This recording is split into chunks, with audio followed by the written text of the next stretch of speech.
Kalau rumah orang Arab dimasuki oleh fitnah, yang dekat dengan Nabi, yang dekat dengan khususiyatu Rasul, yang dekat dengan kenabian, yang dekat dengan kearaban, yang tempat datang pertama sekali Islam, bagaimana dengan tempat-tempat yang lain? Itu istilahnya.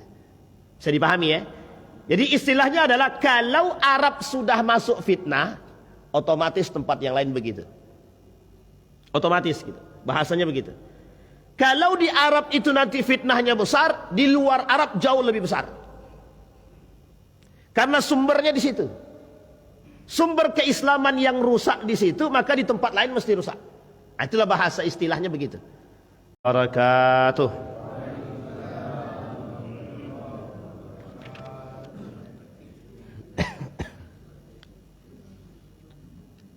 Alhamdulillahi Rabbil Alamin. Alhamdulillahilladzi an'ama bi ni'matil iman wal islam bihima tatimmus salihat. Ashhadu an la ilaha illallah wahdahu la syarika lah wa ashhadu anna Muhammadan abduhu wa rasuluh la nabiyya ba'd. Allahumma salli wa sallim wa barik ala hadha an-nabiyyil karim. Allahumma salli ala Muhammad wa ala ali Muhammad fil alamin innaka Hamidum Majid. يا أيها الناس اتقوا ربكم الذي خلقكم من نفس واحدة وخلق منها زوجها وبث منهما رجالا كثيرا ونساء واتقوا الله الذي تساءلون به والأرحام إن الله كان عليكم رقيبا. Puji syukur kehadirat Allah dengan mengucapkan Alhamdulillahirabbil alamin. Bersalawat kepada Nabi dengan mengucapkan Allahumma salli ala Muhammad wa ala ali Muhammad fil alamin innaka Hamidum Majid. Bapak Ibu sekalian yang berbahagia, mudah-mudahan di subuh hari ini Allah melimpahkan rahmat dan karunia-Nya kepada kita semua. InsyaAllah berkah, sehat semua, husnul khatimah. Orang tua kita yang telah mendahului Allah tempatkan di tempat terbaik di sisi-Nya. Allah terima amal ibadahnya. Allah kumpulkan bersama orang-orang yang saleh kelak, amin ya rabbal alamin. Dan untuk orang tua kita yang masih hidup, insyaallah husnul khatimah, amin ya rabbal alamin. Baik Bapak Ibu sekalian yang berbahagia, kita berdoa untuk guru-guru kita. Mudah-mudahan para tuan guru, baik yang hadir, yang bisa hadir dan yang tidak hadir, ataupun mereka yang sakit ataupun yang berhalangan, yang pertama Allah lapangkan rezeki mereka, Allah sehatkan, Allah kuatkan, kemudian Allah mudahkan segala urusan mereka, dan insyaallah Allah anugerahkan mereka anak-anak yang saleh dan salihah. Untuk pemimpin kita, Allah berikan kita pemimpin-pemimpin yang amanah, yang baik. Allahumma aslih ra'iyatana, ya Allah perbaikilah akhlak-akhlak pemimpin-pemimpin kami insyaallah. Baik Bapak Ibu sekalian yang berbahagia, di subuh hari ini saya ingin menyampaikan untuk kita semua, mudah-mudahan bisa kita ambil pelajaran dari satu hadis baginda Nabi Muhammad sallallahu alaihi wasallam. An Auf bin Malik qala, judulnya Dukhulul Fitan fi buyutil Arabi. Dukhulul fitan fi buyutil Arabi.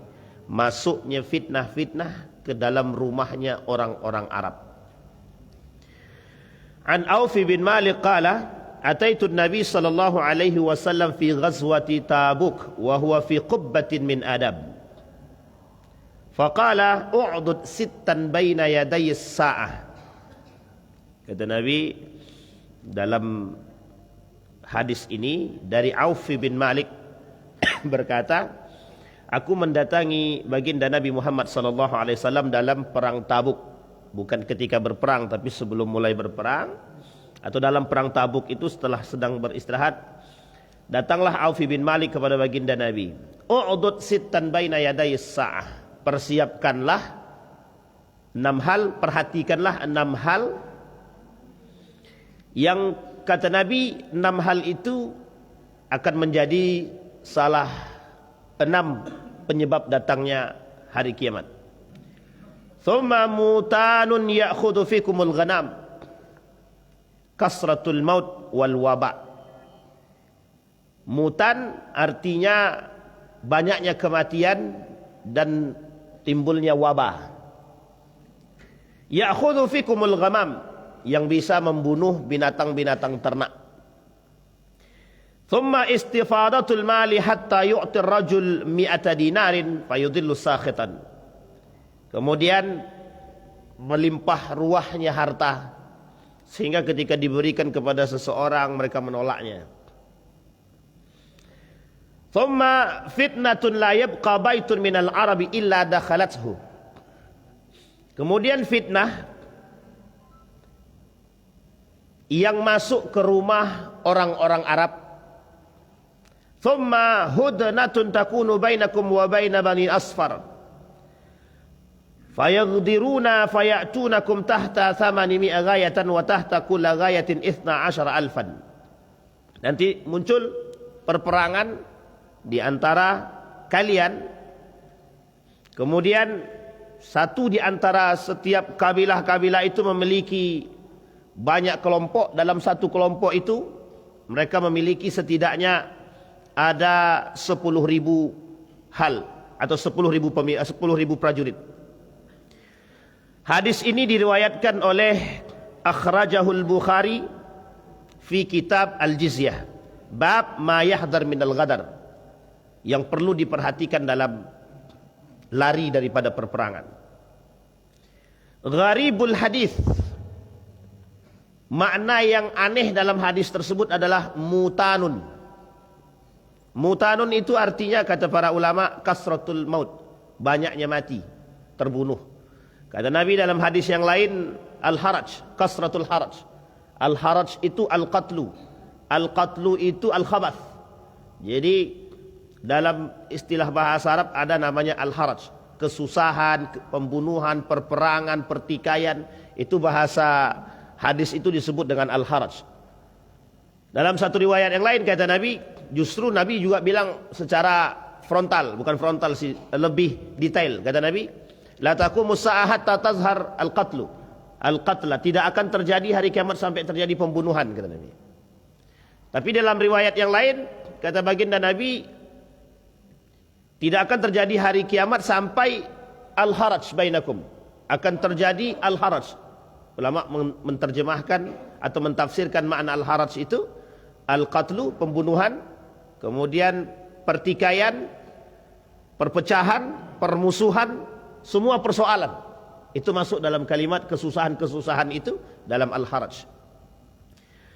Ghayatun ay rayatun, bendera yang nanti menjadi pegangan umat muslim dalam perperangan. Baik, fawaidul hadis. Qala al-mala' 'ala al-qari qauluhu thumma fitnatun, ada kalimat fitnah, baliyatun azimah. Kalau bahasanya bala'un musibatun, bala'un musibah. Allahumma dafa'anna al-bala' wal waba' wal fakhsha wal fitan ma zahara minna wa ma batan. Jadi istilah bali'un, kata para ulama, itu artinya bala. Nah, tapi kalau fitnah itu saking banyaknya bala, saking banyaknya musibah, maka disebut baliyatun azimah. Besar, persoalan masalah musibah yang besar. Qila hiya al-muqattal al-maqtul wal muqattal wal muqattil. Tapi dalam hadis ini awalnya bercerita tentang terbunuhnya Utsman ibn Affan, salah satu pembuka fitnah. Jadi ketika Umar bin Khattab wafat, fitnah terbuka, Utsman bin Affan menjadi, kalau bahasa kasarnya, tumbal fitnah setelah Umar itu adalah Utsman. Ini kalau kita bicara sejarah ya, bicara sejarah. Jadi sejarah itu di dalam beberapa hadis, termasuk persoalan hadis fitan itu, orang yang pertama kali menghadapi fitnah itu ya Utsman bin Affan. Fitnah yang dihadapi oleh Utsman bin Affan itu bukan fitnah biasa, tapi fitnahnya sudah luar biasa. Pembunuhan yang sadis itu terjadi pada Utsman bin Affan. Baik Bapak Ibu, wa inna ma khassal Arab li syarafi wa qurbiha. Tapi kemudian disampaikan setelah terjadinya pembunuhan terhadap Utsman ibn Affan, mati atau wafatnya Utsman ibn Affan, la yabqa baitun minal arabi illa dakhalathu. Setelah terbunuhnya Utsman ibn Affan itu, fitnah itu mulai masuk ke dalam rumahnya orang-orang Arab sampai hari ini. Apakah ini dikhususkan untuk orang Arab? Nanti kita lihat. Wa qila al-murad bi buyuti abi. Kata para ulama, maksud daripada dakhala ila dakhalathu, yang dimaksud oleh para ulama masuknya fitnah ke rumah orang Arab itu, kata para ulama, dakhalathu ala ummatihi, masuknya ke rumah umatnya Nabi Muhammad. Sampai di sini bisa dipahami tuh maksudnya Bapak Ibu. Ini penjelasan sederhana. Wa innama khassal Arab, tapi kenapa kok di dalam kalimat ini dikhususkan untuk Arab? Li syarafiha wa qurbiha. Kedekatan, kemudian karena kemuliaan. Maksudnya bagaimana? Nabi tinggal di Mekah dan Madinah, orang Arab. Sehingga kedekatan orang Arab dengan agama seharusnya lebih kuat. Itu yang pertama. Yang kedua, kemuliaan orang Arab li syarafin Nabi. Jadi kemuliaan orang Arab itu karena kemuliaannya baginda Nabi Muhammad sallallahu alaihi wasallam. Pertanyaannya adalah, kalau memang orang Arab ini mulia, mengapa kok fitnah masuk ke situ? Bahasa istilah kasarnya begini. Kalau rumah orang Arab dimasuki oleh fitnah, yang dekat dengan Nabi, yang dekat dengan khususiyatu Rasul, yang dekat dengan kenabian, yang dekat dengan kearaban, yang tempat datang pertama sekali Islam, bagaimana dengan tempat-tempat yang lain? Itu istilahnya. Bisa dipahami ya? Jadi istilahnya adalah, kalau Arab sudah masuk fitnah, otomatis tempat yang lain begitu. Otomatis gitu. Bahasanya begitu. Kalau di Arab itu nanti fitnahnya besar, di luar Arab jauh lebih besar. Karena sumbernya di situ. Sumber keislaman yang rusak di situ, maka di tempat lain mesti rusak. Itulah bahasa istilahnya begitu. Jadi disampaikan oleh para ulama, wa innama khassal Arab. Dikhususkan untuk Arab itu, kata para ulama, hanya li syarafiha wa qurbiha, sebagai kiasan bagi yang lain. Tetapi di dalam riwayat yang lain juga ada Nabi sampaikan dalam kitab tentang kekhawatiran Nabi tentang orang-orang Arab. Apa sebab kekhawatiran Nabi tentang orang-orang Arab? Salah satu di antaranya adalah ketika Nabi berbicara, hadis ini diriwayatkan oleh Hudzaifah. Ketika Hudzaifah dengan Nabi duduk bersama, kemudian Nabi berkata kepada Hudzaifah, ketika Zainab, ketika Nabi masuk ke rumah Zainab, kemudian Nabi menyampaikan, kata Nabi kepada Zainab, la ilaha illallah. Jadi Nabi masuk rumah Zainab. Zainab ini Zainab binti Jahshin.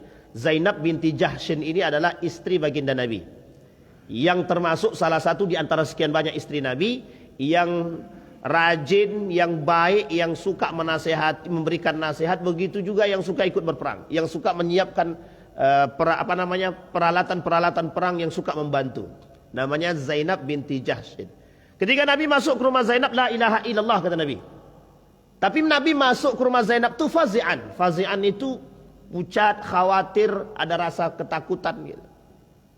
Masuk Nabi ke rumah dan berkata la ilaha illallah. Tapi kalimat itu tidak sampai di situ. Kalimat itu kemudian diteruskan oleh Nabi, wailun lil arabi. Wailun lil arabi. Celakalah bagi orang Arab. Ini kalau diterjemahkan begini aja, ngamuk orang Arab nih. Mesti ngamuk dia. Kenapa? Wailun lil arabi. Celakalah bagi orang Arab, katanya. Tapi hadisnya nggak sampai di sini, masih ada terusannya gitu. Kenapa Nabi bilang wailun lil arabi? Celakalah bagi orang-orang Arab. Nah, Arab di sini oleh para ulama diterjemahkan jaziratul Arab. Jaziratul Arab. Jazirah Arab. Jazirah Arab itu mana saja? Termasuk Saudi Arabia, negara-negara Arab, Uni Emirat Arab, Dubai, Qatar, kemudian Yaman, Mesir, semua yang masuk dalam lingkup Jaziratul Arab. Istilahnya, bahasa lainnya disebut dengan yang bersinggungan dengan kedekatan Buldanul Arab, daerah negara-negara Arab. Pertanyaan muncul, mengapa Nabi mengatakan celakalah? Kalimat wailun itu artinya apa? Lil huzni, kata para ulama. untuk kesedihan. Nah, sama dengan bahasa yang tadi. Rumah orang Arab itu tidak ada yang tersisa kecuali setiap rumah orang Arab akan dimasuki fitnah di dalamnya. Nah, sekarang ini kita belum bahas fitnahnya, tapi kenapa itu disampaikan oleh Nabi? Kekhawatiran Nabi terhadap Arab itu besar. Artinya dikiaskan oleh para ulama, maksudnya adalah untuk umatnya. Jadi kekhawatiran Nabi terhadap umatnya di akhir zaman itu besar sekali. Nah, kemudian Bapak Ibu, disampaikan oleh baginda Nabi tadi, kalian harus bersiap 6 perkara, kata dia, sebelum datangnya hari kiamat itu. Perhatikan baik-baik. Kalau sudah 6 itu terjadi, maka baina yaday sa'ah, kedekatan kiamat itu semakin dekat. Satu di antaranya adalah yang disebut tadi, mauti, kematian baginda Nabi Muhammad sallallahu alaihi wasallam. Dalam kitab Armageddon disampaikan hadis pertama itu. Hadis pertama tentang kelahiran Nabi. Hadis kedua tentang kematian Nabi.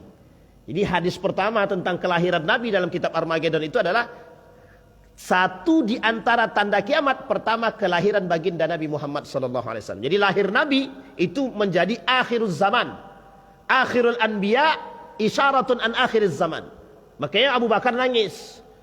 Nangisnya Abu Bakar itu tidak main-main. Di antara kegembiraan yang mengatakan sudah sudah aku bebaskan, kata Allah, buat kalian, aku selesaikan buat kalian. Tapi di antara para sahabat yang nangis Abu Bakar. Ternyata tangisan Abu Bakar itu adalah kepergian baginda Nabi Muhammad sallallahu alaihi wasallam. Ini singkat cerita. Maka Bapak Ibu sekalian yang berbahagia, akhirul anbiya, kata para ulama, akhiruz zaman. Nabi terakhir berarti akhir zaman. Setelah akhir zaman, kiamat. Makanya isyaratun itu untuk siapa yang cocoknya untuk kita. Mamutanun ya'khudhu fikumul ghanam. Datang penyakit-penyakit yang bisa membunuh umat manusia. Ulama berbeda pendapat. Ada 2 hal di sini. Yang pertama tafsir qarib, yang kedua tafsir ba'id. Kalau tafsir qaribnya adalah mutanun diartikan kasratul maut. Yang pertama kita artikan dulu kasratul maut, kematian. Tapi kalau disebutkan banyaknya kematian, banyak sebab yang bisa memunculkan kematian, yang menyebabkan kematian. Satu di antara sebab yang menyebabkan kematian adalah bencana. Bencana, pembunuhan, kelaparan, dan lain sebagainya masuk dalam kategori kematian. Begal, maling, perampok, dan lain sebagainya. Koruptor masuk ya? Masuklah, anggaplah masuk, tapi mati pelan-pelan gitu. Jadi koruptor itu membunuh pelan-pelan gitu.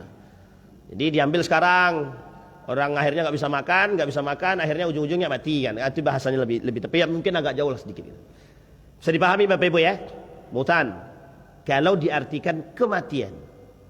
Tapi adakah kematian disebabkan yang lain? Ada, disebabkan oleh wabah. Yang jelas pada masa Nabi, Umar bin Khattab, dan para sahabat serta tabi'in pernah terjadi ada yang namanya ta'un, wabah-wabah yang lain. Dan banyak wabah-wabah yang bisa menyebabkan kematian. Dan itu tidak dipungkiri. Salah satunya adalah ketika itu terjadi di Arab, di Saudi Arabia. Ada namanya bulu onta. Penyakit virus bulu onta. Ini juga menjadi sebab kenapa suntik meningitis wajib. Daya tahan tubuh bagi orang yang berangkat haji ataupun umrah. Baik, salah satu alasannya oleh pemerintah, begitu juga disahkan, difatwakan oleh Majelis Ulama Indonesia. Baik Bapak Ibu. Nah, itu mutan. Ya'khudhu fikumul ghanam, yang nanti bisa membuat binatang-binatang ternak kalian bisa mati gitu deh. Nah, kemudian summa istifaratul mal hatta yu'tir rajul mi'ata dinar. Tersebar luasnya fulus, duit. Artinya bahasa lainnya kata Imam Al-Ghazali itu, kekayaan itu tersebar luas.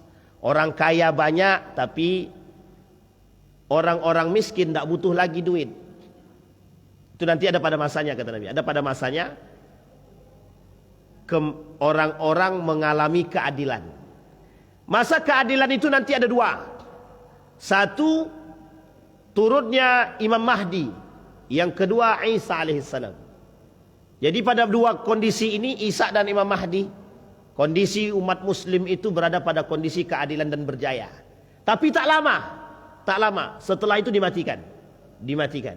Maka yang tersisa lagi adalah munafik dan kafir. Kemudian, ini tadi. Nah sekarang Bapak Ibu kita masuk pada poinnya. Yabqa la yabqa illa dakhalathu. Fitnah itu tidak akan keluar kecuali mereka akan masuk ke rumah setiap orang Arab. Setiap rumah umat-umatnya Nabi itu akan masuk ke dalamnya. Apa salah satu di antara fitnah tersebut? Salah satu di antara fitnah yang masuk ke rumah kita adalah itu fitnah keluarga. Fitnah anak, fitnah istri, fitnah suami, fitnah mertua, fitnah orang tua. Jangan nanti singgung di sini yang udah tua-tua. Tapi ini fitnahnya begitu. Fitnah orang tua, fitnah mertua, fitnah anak, fitnah istri, fitnah suami. Karena itu yang disampaikan oleh Nabi yang disampaikan oleh Allah dalam Al-Quran. Inna azwajakum wa auladakum fitnah. Inna auladakum wa amwalakum fitnah. Begitu ayatnya berbicara. Hati-hati dengan suamimu, hati-hati dengan istrimu bisa jadi fitnah. Hati-hati dengan anakmu jadi fitnah. Hati-hati dengan hartamu jadi fitnah. Hati-hati dengan keluargamu bukan jadi fitnah. Pertanyaannya adalah muncul. Fitnah apa yang dimaksud oleh Nabi? Kita lihat Pak. Baitul Arab. Di rumahnya orang-orang Arab. Kita ambil satu masa kita kaitkan dengan keadaannya Utsman bin Affan. Setelah baginda Nabi meninggal, naik Abu Bakar. Fitnah yang muncul ketika itu meskipun tidak banyak, hanya dilakukan oleh kelompok Syiah, yaitu terbunuhnya Siti Fatimah disebabkan oleh Umar bin Khattab dan Abu Bakrin Siddiq. Ini fitnah. Ya. Yang kedua, wafatnya Fatimah sama sekali tidak memberikan restu kepada Abu Bakar dan Umar bin Khattab. Fitnah. Setelah wafatnya Fatimah, Ali bin Abi Thalib didatangi oleh Umar bin Khattab, kemudian dipanggil oleh Abu Bakar untuk menyatakan pembaiatan terhadap Abu Bakar. Itu Ali bin Abi Thalib dalam kasusnya setelah wafatnya Fatimah. Tapi pertanyaannya muncul, betulkah Fatimah berbaiat kepada Abu Bakar menjadi pemimpin? Dalam riwayat tidak disebutkan. Kenapa tidak disebutkan? Disinilah menjadi kunci bagi orang Syiah untuk mengatakan bahwa Ali dengan Fatimah tidak sependapat dengan Abu Bakar menjadi pemimpin. Itu kata orang Syiah. Padahal tidak begitu. Kita luruskan yang bengkok itu. Nah, dalam beberapa riwayat sejarah itu mengatakan, para sejarawan, dia ada kitab namanya Saqifah Bani Sa'idah. Ini kalau yang suka berangkat umroh tahu nih, Saqifah Bani Sa'idah itu ada tempat perpolitikan pertama yang terjadi dalam Islam. Tapi dijadikan buku oleh kelompok Syiah karena kasusnya di situ. Kasusnya adalah perebutan tahta oleh Abu Bakar terhadap keluarga baginda Nabi yang seharusnya menurut mereka layak naik jadi pemimpin itu adalah Ali. Tapi kenapa diambil? Nah, itulah makanya dibuat judul bukunya Saqifah Bani Sa'idah. Karena kejadiannya di Saqifah Bani Sa'idah, tak jauh dari di sebelah kanannya Masjid Nabawi. Kembali kepada cerita.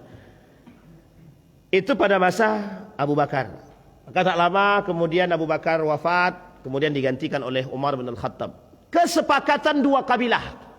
Kesepakatan dua kelompok besar Muhajirin dan Ansar yang terdiri di dalamnya juga masih ada Aus dan Khazraj sebagian. Jadi istilah sejarah itu sebenarnya unik. Mengapa ini disampaikan dalam hadis Nabi untuk memberikan penjelasan yang lebih kepada umat muslim bahwa kelak Nabi sendiri mengetahui akan terjadi pertikaian yang sengit di antara tubuh umat muslim. Salah satunya itu. Baik, kemudian Umar bin Khattab. Ketika Umar bin Khattab, Huzaifah pernah berdiskusi dengan baginda Nabi. Salah satu penyebab terbukanya fitnah itu adalah ketika wafatnya Umar bin Khattab. Fitnah yang keluar bagaikan air dari keran itu, katanya. Air itu saking lancarnya, saking derasnya. Tapi Bapak Ibu dalam sejarah kita lihat kapan fitnah itu mulai muncul. 6 tahun setelah kepemimpinan Utsman ibn Affan. Jadi 6 tahun pertama kepemimpinan Utsman ibn Affan itu Utsman ibn Affan sangat dipuji, disanjung baik. 6 tahun masa di akhir kepemimpinan Utsman bin Affan di situ muncul fitnah nepotisme. Nepotisme. Muncul fitnah lagi, tuduhan terhadap mengotak-atik Al-Quran, merusak Al-Quran. Al-Quran sebagian ayat dihapus oleh Utsman ibn Affan. Yang ketiga muncul korupsi. Yang keempat ketidakadilan. Sehingga kasusnya adalah Bapak Ibu ketika Umar bin Khattab mengganti seorang gubernur di Basrah itu, yang dilalah kebetulan gubernur tersebut masih ada hubungan dengan Utsman ibn Affan. Mereka tidak setuju, itu dijadikan tidak setuju pemilihan tersebut, dianggap Utsman ibn Affan ini nepotisme. Padahal Bapak Ibu kalau kita mau merujuk kepada keyakinan dan kebaikan, tidak mungkin sekelasnya Utsman ibn Affan itu orang yang setiap malamnya menghatamkan 2 kali baca Al-Quran, 2 kali khatam Al-Quran setiap malam dalam sholatnya, setiap malam 2 kali khatam. Siapa yang bisa satu malam itu 2 kali khatam? Boro-boro 2 juz, tidak usah lah, Al-Baqarah aja satu malam, itu udah pengkor kaki kan gitu. Tapi Bapak Ibu dalam kitabnya At-Tibyan fi Adab Hamalatil Quran itu memang betul ada orang yang bisa menghatamkan Al-Quran 1 hari 1 malam itu 1 kali. Jadi 1 hari 1 kali itu sebenarnya biasa. Ada orang yang bisa menghatamkan sahabat Nabi 1 hari 1 malam 8 kali. 4 kali di siang hari, 4 kali di malam hari. Khatam Al-Quran 4 kali, 8 kali, 1 hari 1 malam. Pertanyaannya bagaimana? Nah, itu pandai-pandai mereka lah. Tapi pernah dicoba Bapak Ibu. Ada seorang mahasiswa Universitas Islam Madinah itu, kalau saya tak salah itu, pernah beliau mencoba menghatamkan Al-Quran 1 hari itu, 1 hari 1 malam 1 kali. Jadi selama Ramadan itu 30 kali dia khatam. Setiap malam dia khatam. Setiap malam. Itu seperti yang dibuat oleh Temboro kalau saya tak salah ya. Dalam Ramadan mereka menghatamkan setiap malam 30 juz. Itu Masya Allah, itu gimana berkahnya Pak. Jadi kalau negara kita ini diisi dengan begitu memang enak, nikmat gitu kan. Para koruptor itu dibawa untuk diajak berdiri dari pagi sampai dari malam sampai subuh gitu kan untuk sholat. Wah itu kayaknya tobat dia kayaknya tuh. Insyaallah. Bisa dipahami Bapak Ibu. Sekarang kita kembalikan Bapak Ibu. Utsman bin Affan. Tuduhannya itu. Nah, saya sudah pernah ceritakan di sini tentang terbunuhnya Utsman bin Affan, sudah saya ceritain Pak. Tapi Nabi mengatakan dalam hadis begini, kata para ulama, merujuk kepada pemahaman para ulama itu, yang disebut dengan fitnah itu apa? Apakah karena kematian itu? Tidak. Sebab terbunuhnya Utsman ibn Affan. Ternyata Bapak Ibu, sebab terbunuhnya Utsman ibn Affan itu adalah fitnah syahwat. Ini sering saya sampaikan Bapak Ibu, hati-hati. Yang namanya fitnah ini tak lihat dia Pak.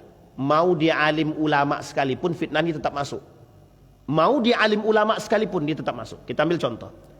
Nabi bilang dalam riwayat yang lain gini, kata Nabi. Kata baginda Nabi Muhammad sallallahu alaihi wasallam, Huzaifah berkata, sami'tu Rasulullah sallallahu alaihi wasallam yaqul, ya'ti fi akhir zaman. Akan datang satu masa di akhir zaman, kata Nabi, qaumun hudatsaul asnan. Hudatsaul asnan ini nanti kita bahas. Sufahaul ahlam yaquluna min khairi qaulil bariyah. Yamruquna minal Islam kama yamruqu sahma minar ramiyah. La yujawizu imanuhum hanajirahum. Fa aynama laqitumuhum faqtuluhum. Kata Nabi. Ingat kalimat dia, faqtuluhum. Fa inna qatlahum ajrun liman qatalahum yaumal qiyamah. Kita lihat Pak. Apa maksud hadis ini? Kata baginda Nabi, akan datang satu masa di akhir zaman kaumun hudatsaul asnan. Siapa hudatsaul asnan tersebut? Hudatsaul asnan itu orang yang pandai berbicara tapi mohon maaf. Kalau bahasa kasar kita sekarang ini begini. Banyaknya khutbah, sedikitnya fuqaha. Banyaknya penceramah, sedikitnya yang faqih, yang alim. Yang kata Dr. Mustafa Umar itu, yang takut dengan Allah itu sedikit. Tapi yang pandai ceramah itu banyak, kata dia. Nah, gitulah bahasanya. Itu kata beliau. Nah, kemudian Bapak Ibu, apa yang disebut dengan sufahaul ahlam? Al-juhala, orang bodoh. Dha'ful atau dha'iful ukul, lemah akal. Bisa dipahami Bapak Ibu ya? Jadi lemah akal. Nah, ini yang dimaksud. Nah, kata Nabi, tidak akan terjadi hari kiamat sampai atau akan datang satu masa di akhir zaman sampai muncul kaumun hudatsaul asnan. Mulut mereka lancar berbicara, tapi tidak ada yang takut dengan Allah gitu.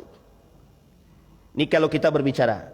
Pertanyaannya adalah, pada masa Utsman ibn Affan hidup, ini sahabat Nabi. Sahabat Nabi. Pertanyaannya muncul, apakah tidak ada orang yang mengerti agama? Ada enggak yang mengerti agama? Ali bin Abi Thalib masih hidup. Ali bin Abi Thalib masih hidup. Sahabat Ibnu Umar masih hidup. Ibnu Zubair masih hidup. Zubair ibn Awam masih ada. Bayangkan Pak, cucu Nabi masih ada. Al-Hasan wal Husain masih ada. Masih hidup. Tapi Nabi sudah bilang duluan. Hudatsaul asnan, kata Nabi. Kapan masa itu datang? Kapan masa itu datang? Mulai bergeser sedikit demi sedikit orang-orang yang takut dengan Allah. Rata-rata hari ini orang mengatakan takut dengan Allah dalam lisan, tapi tidak takut dengan Allah dalam hati. Itu yang dimaksud. Oh, kalau dibilang takut dengan Allah, takut. Tapi kalau pokoknya kau nanti akan kutuntut di hari kiamat, ya udah silahkan. Gitu aja nih. Tidak ada rasa takut sama sekali. Oh, ini banyak yang suka, mohon maaf, yang suka nipu-nipu. Kalau kita gitu kan, kalau orang dulu digitu kan, besok di akhirat aku tantang, aku tunggu, aku jadi saksi. Orang takut Pak. Sekarang enggak, biasa aja deh. Mau tuntut-tuntutlah, kata dia. Jadi biar banyak yang masuk, kata dia. Bisa dipahami Bapak Ibu ya? Nah, apa maksudnya? Yaqul min qaulil bariyah. Mereka akan berkata perkataan-perkataan. Di dalam riwayat yang lain disampaikan, mereka mengatakan sesuatu yang tak pantas untuk diucapkan, yang memang tak layak bagi mereka untuk mengucapkan. Artinya bukan mereka yang berhak untuk mengucapkan. Baik. Kemudian kata Nabi, yamruquna minal Islam, mereka keluar daripada Islam. Kama yamruquna sahma minar ramiyah, seperti keluarnya anak panah daripada busurnya. Kemudian kata Nabi, la yujawizu imanuhum hanajirahum, tidak akan keluar iman mereka itu daripada tenggorokan mereka nih. Maksudnya itu cuma sampai di sini, enggak sampai ke dalam. Fa aina ma laqitumuhum faqtuluhum, kalau kalian bertemu dengan mereka di akhir zaman, bunuh. Ini maksudnya apa?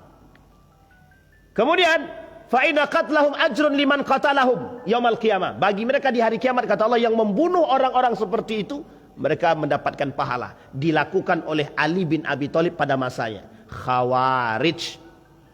Bisa dipahami Bapak Ibu? Murji'ah.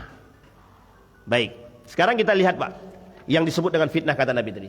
Berarti apa fitnahnya yang masuk ke rumah orang-orang? Fitnah yang pertama adalah ilmu mereka menjadi fitnah bagi mereka. Pertanyaannya, apa khusus bagi orang Arab? Tidak semua Pak. Bagi orang alim, fitnahnya adalah ilmu mereka sendiri, yang disetir oleh hawa nafsu mereka sendiri. Orang alim menjadi fitnah di akhir zaman terberat, kata Nabi. Lebih berat daripada datangnya Dajjal itu sendiri. Nanti Dajjal datang. Tapi kata Nabi, yang lebih berat daripada, yang paling aku khawatirkan daripada Dajjal, bukan persoalan Dajjal. Ulama su. Ulama su. Ini kenapa Ustaz tiba-tiba bilang begitu di pagi ini gitu? Karena memang begitu. Ini penting Pak. Karena ini orang sedikit membicarakan ini, biar kita bicarakan. Karena biar kita nih paham betul. Kita buka baik-baik. Pelan-pelan kita buka. Karena yang banyak menggiring orang untuk dalam kesesatan itu ini, du'atun ila abwabi jahannam, kata Hudzaifah bin Yaman. Du'atun ila abwabi jahannam. Du'at ila abwabi jahannam. Sampai disampaikan demikian. Kemudian disampaikan oleh baginda Nabi Muhammad sallallahu alaihi wasallam, du'atun ila abwabi jahannam. Ada duat yang mengajak manusia ke dalam neraka jahannam. Kita lihat karakternya Bapak Ibu. Kemudian disampaikan oleh Nabi, apa karakter du'atun ila abwabi jahannam yang menjadi fitnah bagi orang alim? yang berada di rumah mereka. Yang pertama kata para ulama merujuk kepada hadis Nabi tadi, anna qulubahum qulubas syayatin. Hati mereka itu adalah hatinya syaitan. Fi jasmani insid. Dalam diri dia ada namanya qulubis syayatin. Tahu Bapak Ibu qulubis syayatin itu apa? Hati-hatinya syaitan. Kalau Dr. Adyan Husaini membuat tulisan begini, wahai orang-orang yang mengerti, jangan kalian jadikan manusia-manusia ini berperilaku seperti iblis. Tahu maksudnya? Iblis percaya Tuhan tapi menentang syariat Islam. Ini maksudnya begini. Kata beliau, wahai para siapapun di antara kalian, jangan ajak manusia untuk memiliki karakter iblis. Apa karakter iblis itu? Percaya kepada Allah tapi menentang syariat Islam. Banyak enggak yang begini tuh? Nah, itu fitnah yang disebut. Maka kata Nabi, fitnah yang masuk ke dalam keluarga kita itu adalah percaya kepada Allah tapi menentang ajaran Islam. Kita ambil contoh. Apa salah satu model, salah satu perbuatan yang menentang ajaran Islam? Adalah melanggar syariatnya. Contohnya adalah tidak puasa. Misal, ada umat muslim tidak puasa, berarti dia melanggar syariat Islam. Umat muslim tidak puasa dengan sengaja, ya, dengan sengaja. Tidak bayar zakat, melakukan riba, korupsi, semua itu artinya adalah mereka sedang melanggar. Tapi ada yang lebih berbahaya daripada hal tersebut. Persoalan akidah. Yang dimaksud oleh Nabi dalam fitnah yang terberat itu bukan persoalan hanya fitnah ekonomi, tapi ada yang disebut dengan fitnah akidah, yang menjadi persoalan yang paling berat di akhir zaman. Keluarlah kalimat itu dalam kitab Daqaiqul Akhbar, ummati, ummati, ummati. Itu dia Bapak Ibu. Bisa dipahami Bapak Ibu. Sekarang kita lihat kasus yang sama, di kondisi yang sama. Kenapa Nabi mengatakan ummati, ummati, ummati? Saking takutnya Nabi dengan umatnya di akhir zaman itu. Apa yang ditakutkan oleh Nabi? Dukhul apa? Al-fitnah fi buyutil mu'minin. Masuknya fitnah ke dalam rumahnya orang-orang beriman. Bisa dipahami ya? Contoh, seorang istri tidak berani menasehati suaminya ketika suaminya mengambil yang haram. Justru yang ditakutkan istrinya yang minta. Kita ambil contoh, para pelaku koruptor itu punya istri nggak? Ada dua kemungkinan. Sudah diingatkan tapi tak mau. Yang kedua, memang tidak diingatkan. Ada kemungkinan ketiga, istrinya minta. Bisa jadi apa tidak? Ini fitnahnya istri. Fitnahnya istri adalah salah satu di antara sekian banyak fitnah bagi seorang wanita itu. Pokoknya fitnah perempuan ini berat Pak. Nabi juga bilang dalam hadisnya, fitnah yang terberat itu adalah perempuan, katanya. Kata Nabi dalam riwayat yang lain, tapi ibu jangan tersinggung ya. Karena memang fitnah termasuk fitnah yang berat itu adalah perempuan. Yang paling mudah menghasut sang suami untuk tidak beribadah, tidak melakukan, itu adalah perempuan. Makanya Bapak Ibu, kalau ada perempuan, kalau ibu-ibu tidak bisa menjadi soleha, maka itu berat bagi suaminya, Pak. Karena tantangannya adalah, apalagi di akhir zaman itu banyak laki-laki yang takut dengan bininya, banyak laki-laki yang takut dengan istrinya. Ini bukan isu, tapi sudah fakta dan realita. Sudah fakta dan realita, Pak. Sudah fakta dan realita. Ketakutan suami terhadap istri. Sehingga banyak suami yang masuk penjara hanya gara-gara tuntutan bang, aku minta beli mobil deh. Nggak ada duit deh, korupsi aja bang. Itu kan terang-terangan. Baik Bapak Ibu, itu yang pertama. Maka kata Nabi, ketakutan Nabi terhadap umat itu disebutkan dengan ummati. Ternyata Bapak Ibu, kekhawatiran Nabi itu serius. Sangat serius sekali. Ketika kita berbicara, apa kata Nabi?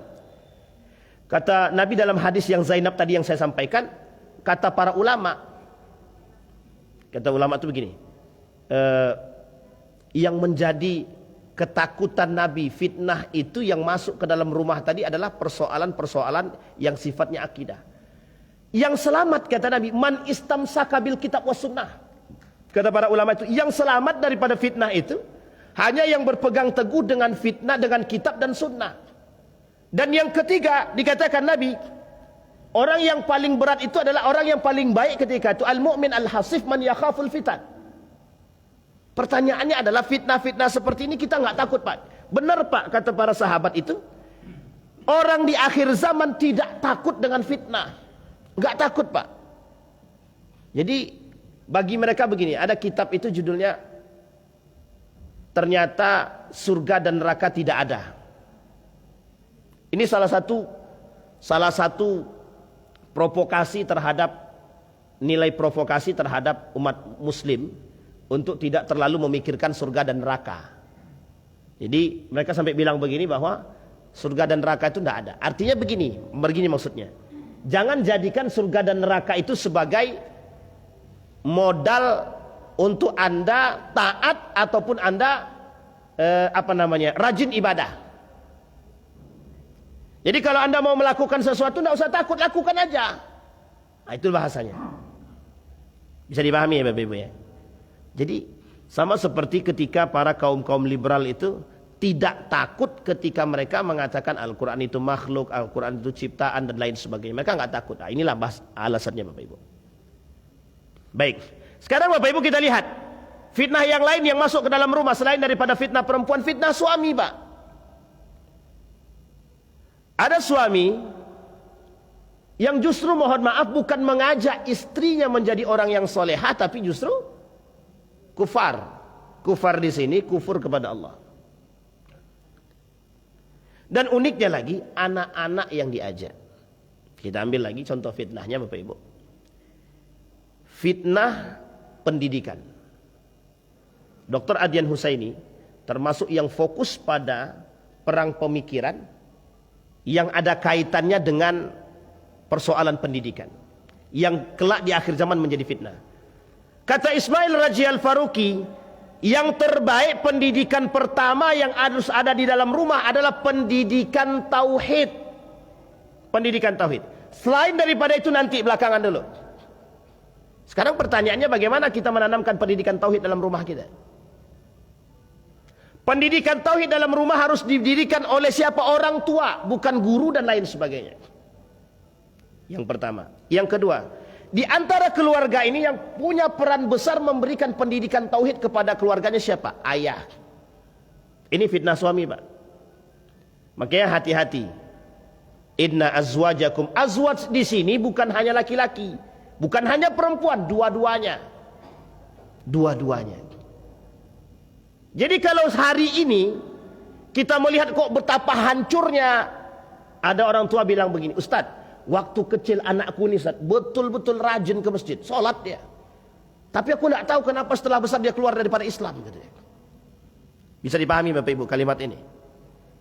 Ini dukhul fi buyutil mu'minin. Masuk ke rumah, fitnah seperti ini masuk dalam rumah kita, Pak. Ada anak yang dididik dengan sebaik mungkin, mohon maaf tiba-tiba dia keluar jadi, kalau orang tua tidak punya ketakutan terhadap tumbuh kembangnya anak, ini masalah.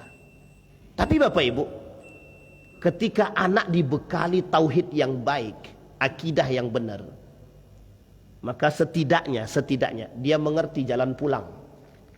Dia mengerti jalan, istilahnya, kalau anak ayam tersesat tahu tidak jalan pulang itu?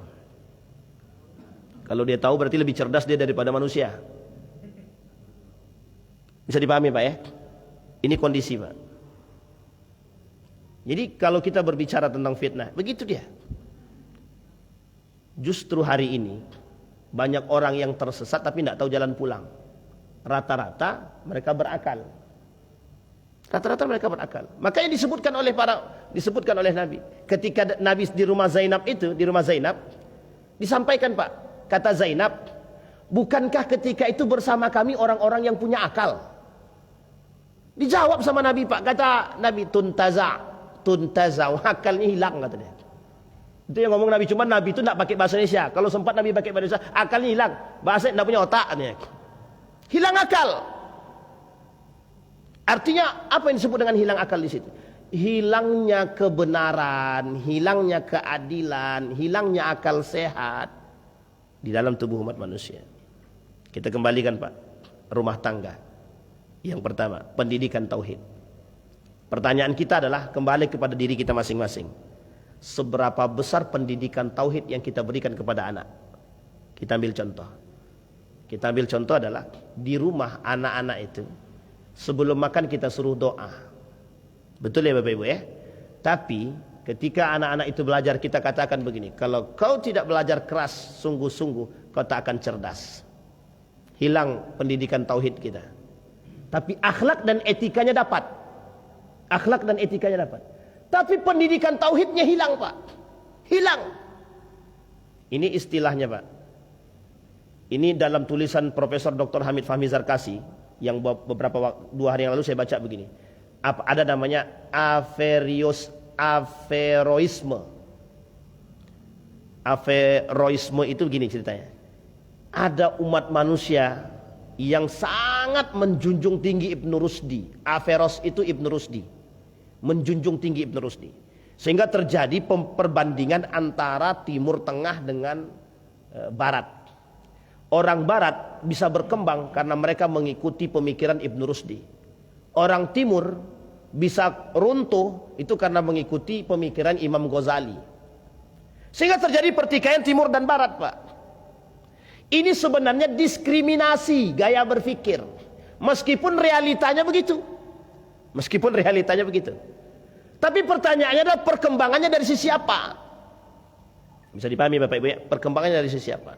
Inilah yang dibahasakan oleh beliau Averroisme. Jadi Bapak Ibu, ketika orang-orang yang perlu dipahami lagi, ketika Ibn Rusdi menjadi pegangan pemikiran orang Barat yang kemudian nilai agama diselewengkan, itu penyebab rusaknya Eropa itu. Sehingga mohon maaf Pak, dalam rumah mereka itu, kalau Anda tidak belajar, Anda bodoh, itu saja. Bisa dipahami Pak? Harusnya dalam rumah kita bukan begitu. Kalau bisa dalam rumah kita mengkomparasi dua-dua ini Pak. Bukan mengkomparasi ya, mengkombinasikan dua-duanya. Baik itu Imam Ghazalinya, begitu juga Ibn Rusdinya. Artinya Bapak Ibu, menanamkan akidah dalam rumah tangga kita tidak harus menghilangkan atau tidak harus membatasi bagi mereka belajar fisika, kimia, kedokteran. Tapi yang menjadi poin utama itu, kata Dr. Adian Husaini, yang pertama, kata Samsudin Arif itu, yang pertama yang harus dididik bagi mereka adalah pendidikan tauhid. Ini saya sampaikan biar tidak menjadi fitnah bagi kita. Yang punya anak-anak kecil masih bayi, masih ada kesempatan untuk memberikan pendidikan. Kalau anaknya sudah tua, sudah menikah, masih ada sampai dia mati. Jadi orang tua, Bapak Ibu, kalau ada istilah begini, orang tua itu lepas tanggung jawab kalau anak sudah nikah.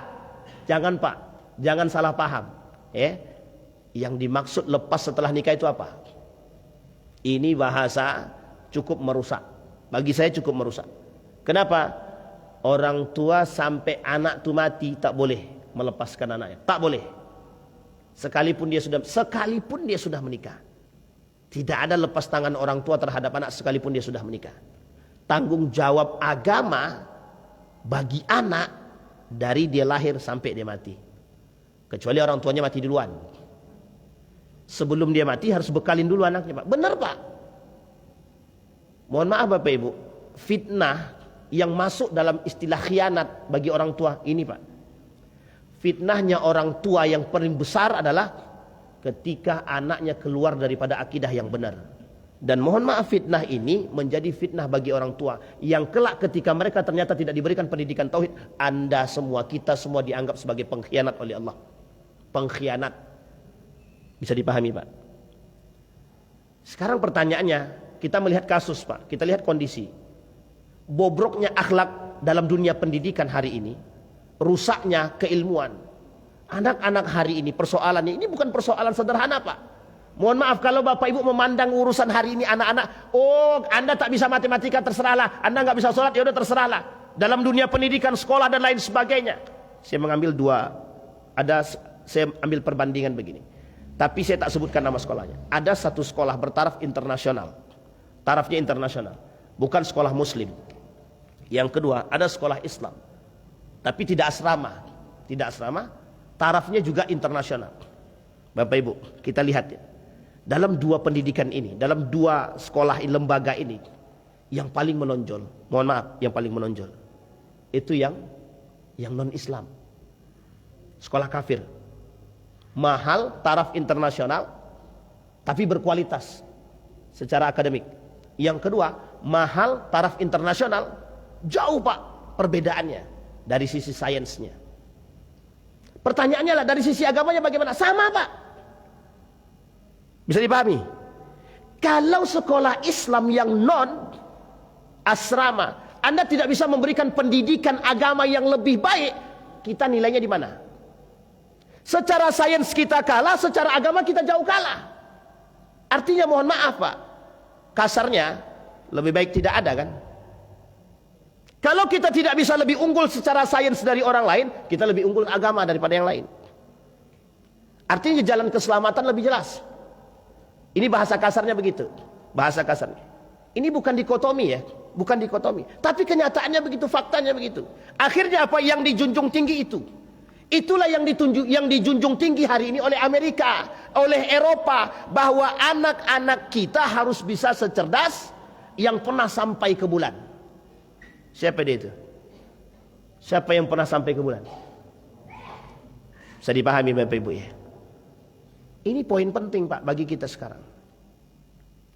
Jadi kalau orang tua mengatakan aku mau lepas tangan, pokoknya setelah kau menikah terserah, mohon maaf Pak, bobroknya di situ. Sudah hari ini kita kesulitan memberikan pendidikan kepada mereka. Beberapa waktu yang lalu, ini saya menyaksikan sendiri Pak, menyaksikan sendiri. Seorang anak mencauti ibunya di depan umum. Sekarang kita mau salahkan anaknya nggak bisa. Bapak Ibu tahu caut kan? Kalau bahasa Jawa mempisui orang tuanya di depan umum Pak. Kita yang melihat itu bagaimana rasanya? Mirisnya bukan main. Tapi kita sampaikan Pak, kita sampaikan.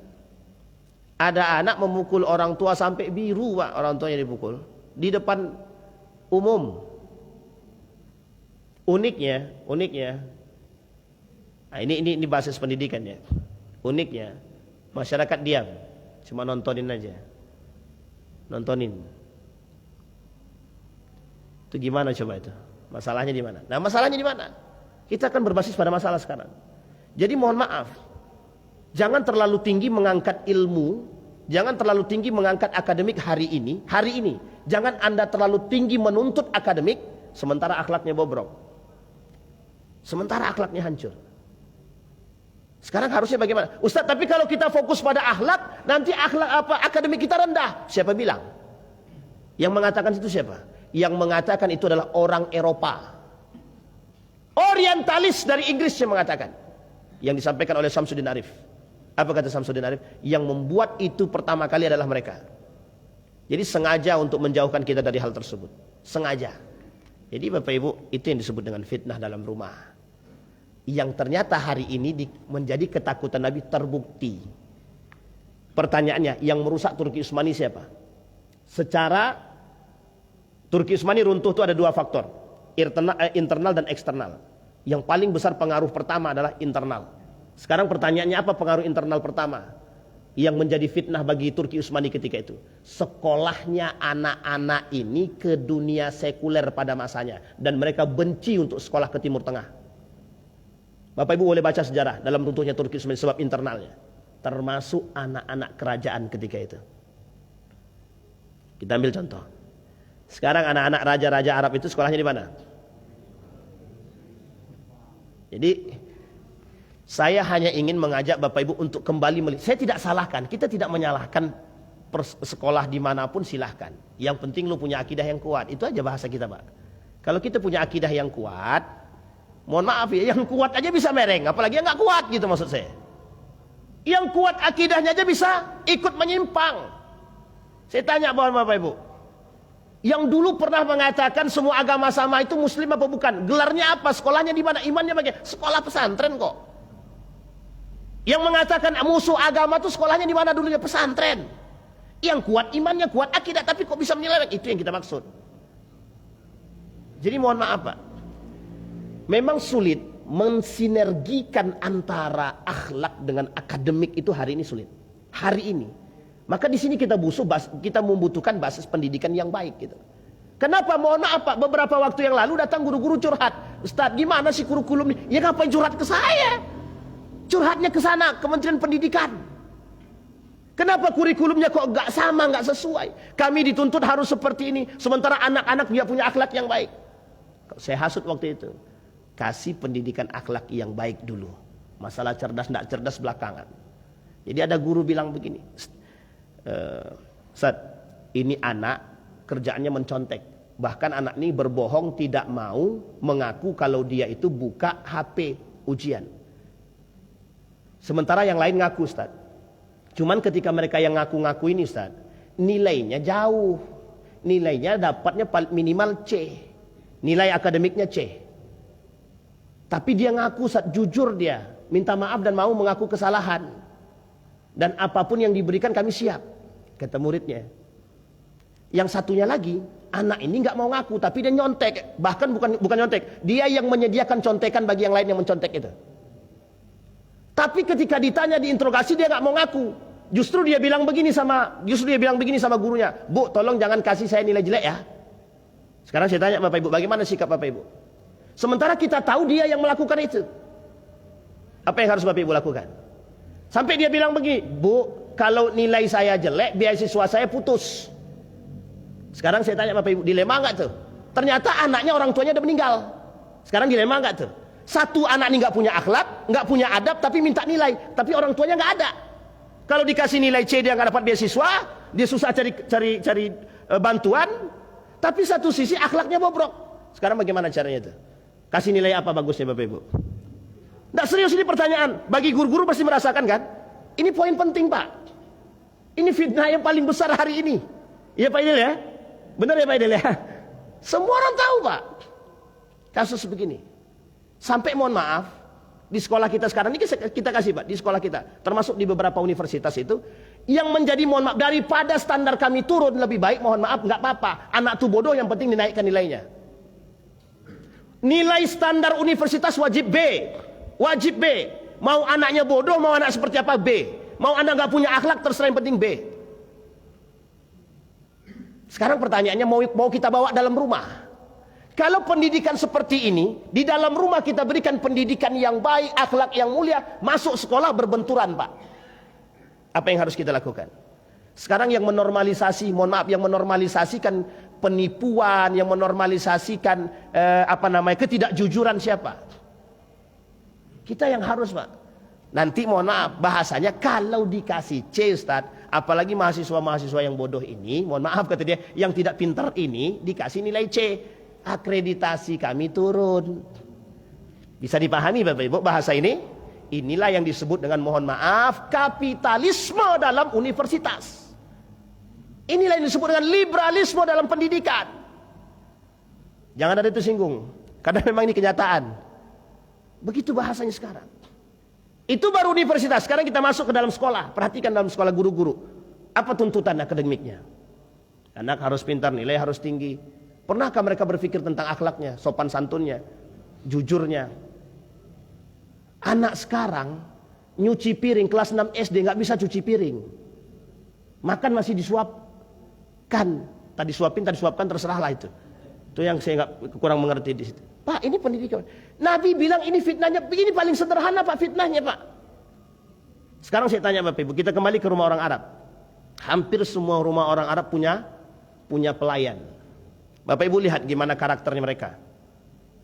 Pesuruh dan tidak mau disuruh. Tapi berbeda dengan negara asing. Saya ambil contoh, ada salah satu negara, kita sebutlah negara itu Belanda. Satu ketika anak kawan saya sekolah di situ. Dia videokan, divideokannya, dikirimnya sama saya video tersebut. Semua anak-anak yang asli sana itu ketika bertemu dengan gurunya tidak ada yang salaman. Ketika anaknya dia nih ketemu dengan gurunya tadi, salaman, cium tangan, nangis gurunya. Jawab gurunya langsung, belum pernah ada yang mencium tangan saya kecuali anak ini. Akhirnya apa Pak? Dia bilang, mulai besok semua anak-anak kita cium tangan. Satu pendidikan yang sangat sederhana sekali yang bisa kita temukan. Meskipun bagi kita itu biasa Pak, bagi mereka itu hal yang sangat luar biasa. Artinya menghargai, menghormati itu bagian daripada pendidikan. Itu yang tidak ada sekarang. Itulah fitnah yang hilang dari kita. Bayangkan Pak, kalau kita membicarakan persoalan menghormati dan menghargai, harusnya tidak ada istilah perayaan Natal bersama. Kalau ada bahasa menghargai dan menghormati, tidak ada istilah perayaan Natal ini pendidikan yang lain. Bisa dipahami Pak ya? Tidak ada istilah doa bersama. Ya agama masing-masing, doa masing-masing. Tidak perlu masukkan dalam kurikulum, tidak perlu dimasukkan dalam pendidikan. Setiap orang punya pendidikan dan kurikulum masing-masing, silahkan lakukan. Bisa dipahami sampai di sini Bapak Ibu? Baik. Ini satu di antara sekian banyak fitnah yang dikhawatirkan oleh Nabi. Nah Bapak Ibu, dampaknya apa? Inilah yang disebut oleh para ulama sedikit demi sedikit berkurangnya nilai. Nah nilai-nilai yang berkurang sedikit demi sedikit inilah yang kelak menyebabkan kerusakan. Akhirnya apa? Manusia lebih penting ilmu daripada kata Imam Al-Ghazali. Disinilah bahasa perperangannya Pak. Jangan terlalu meninggikan akhlak, rendahkan akademik, akhirnya rendah. Enggak Pak, tidak. Yang paling bagus itu adalah mensinergikan antara nilai akademik dengan nilai harusnya tidak ada ketimpangan. Semakin tinggi semakin berakhlak itu sebenarnya. Semakin tinggi ilmu seseorang semakin berakhlak, semakin tinggi akhlaknya semakin tawaduk dia. Bukan semakin sombong. Harusnya tingkat kriminal semakin rendah. Tinggi tingkat pendidikan kita, harusnya semakin tingkat kriminalnya semakin tinggi, semakin rendah. Kenapa? Semakin tinggi ilmu semakin berakhlak, semakin tawaduk. Tidak ada yang mau melakukan kriminal seharusnya. Pertanyaannya missnya di mana? Masalahnya di mana? Bisa dipahami Bapak Ibu ya? Baik, ini maka kata Allah dalam Al-Quran, makna yang sangat dalam itu ku anfusakum wa ahlikum nara. Satu. Yang kedua kata Nabi, kita rujuk kepada kitab Daqaiqul Akhbar tadi. Ini yang disebut oleh Nabi, ummati sampai 3 kali. Ketakutan Nabi yang paling besar terhadap umatnya adalah masuknya umatnya ke dalam neraka. Itulah bahasa hadis Nabi. Aku tarik dia mau masuk. Aku tarik dia mau masuk. Aku tarik dia masuk. Alantaklah. Kan begitu. Nabi sudah capek narik kita Pak. Jangan masuk neraka. Kita masuk juga. Jangan masuk neraka. Kata Nabi. Masuk juga, jalan lagi. Itulah bahasa istilah Nabi. Rajulun istauqada nara. Ada laki-laki menghidupkan api, tiba-tiba binatang melata datang mendekati, ditarik sama laki-laki tersebut, jangan, tapi dia tetap masuk. Itulah permisalan Nabi dengan hal tersebut, kata Nabi, dengan umatnya yang disampaikan oleh Nabi dalam hadisnya. Bisa dipahami sampai di sini Bapak Ibu ya? Kita mulai dari diri kita sendiri. Kata-kata A'agim itu dari dulu sampai sekarang tetap cocok itu. Dimulai dari diri sendiri, dimulai dari yang paling kecil, artinya dalam rumah tangga kita. Kalau tak bisa skala besar, kita coba dalam skala yang kecil. Itu pun yang sangat berat bagi kita, tapi kita coba di akhir zaman. Perjuangan. Mudah-mudahan ada manfaat bagi kita semua. Mudah-mudahan bisa kita ambil ilmu, mudah-mudahan bisa menjadi pedoman bagi kita dalam rumah tangga kita khususnya.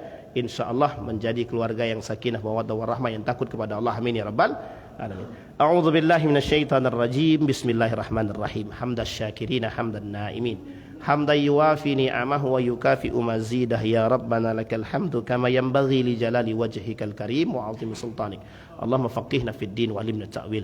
Allahumma ighfir lana dhunubana wa dhunuba walidina warhamhuma kama rabbayana shighara. Allahumma 'inna ala dzikrika wa syukrika wa husna ibadatik. Allahumma ighfir lahum warhamhum wa'afihim wa'fu anhum wa akrim nuzulahum wa wasi' madkhalahum waj'alil jannata mathwahum ya rabbal alamin. Rabbana ظلمنا أنفسنا وإن لم تغفر لنا وترحمنا لنكونن من الخاسرين. اللهم انصر من نصر الدين واخذل من خذل المسلمين. اللهم اختمنا بحسن الخاتمة ولا تختمنا إلا بحسن الخاتمة. اللهم اجعل القرآن العظيم ربيع قلوبنا ونور صدورنا وجلاء أحزاننا وذهاب همومنا وغمومنا. اللهم اجعل القرآن حجة لنا ولا حجة علينا يا رب العالمين. ربنا آتنا في الدنيا حسنة وفي الآخرة حسنة وقنا عذاب النار والحمد لله رب العالمين. السلام عليكم ورحمة الله وبركاته.